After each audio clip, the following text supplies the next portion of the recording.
Peristiwa G30 SPKI terjadi pada tahun 1965 dan dimotori oleh Dipa Nusantara Aidit atau DN Aidit, pemimpin terakhir PKI. Di bawah kendali DN Aidit, perkembangan PKI semakin nyata, walaupun diperoleh melalui sistem parlementer. Dikutip dari buku Api Sejarah 2 oleh Ahmad Mansur Suryanegara, menurut Arnold Sebrahman, DN Aidit mendukung konsep Khrushchev, yaitu if everything depends on the communists, we would follow the peaceful way. Bila segalanya bergantung pada komunis, kita harus mengikuti dengan cara perdamaian. Pandangan itu disebut bertentangan dengan konsep Mao Zedong dan Stalin yang secara terbuka menyatakan bahwa komunis dikembangkan hanya dengan melalui perang. G30 SPKI terjadi pada malam hingga dini hari, tepat pada akhir 30 September dan masuk 1 Oktober 1965.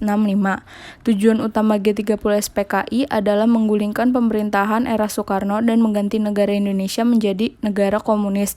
Seperti diketahui, PKI disebut memiliki lebih dari 3 juta anggota dan membuatnya menjadi partai komunis terbesar ketiga di dunia setelah RRC dan Uni Soviet.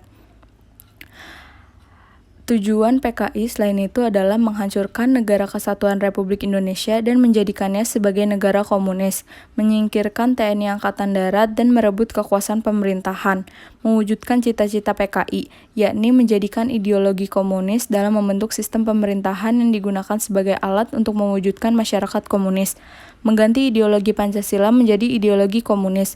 Kudeta yang dilakukan kepada Presiden Soekarno tak lepas dari rangkaian kegiatan komunis internasional.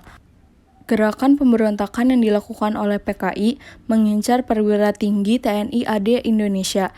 3 dari 7 orang yang menjadi target langsung dibunuh di kediamannya, sedangkan yang lainnya diculik dan dibawa menuju lubang buaya. Berikut 7 anggota TNI Angkatan Darat yang menjadi korban pada peristiwa 30 September. Yang pertama, Jenderal Ahmad Yani. Yang kedua, Letnan Jenderal MT Haryono. Yang ketiga, Kapten Pierre Tendean. Yang keempat, Letnan Jenderal S. Parman. Yang kelima, Mayor Jenderal DI. Yang keenam, Mayor Jenderal Sutoyo Siswo Miharjo. Yang ketujuh, Letnan Jenderal Anumerta Suprapto.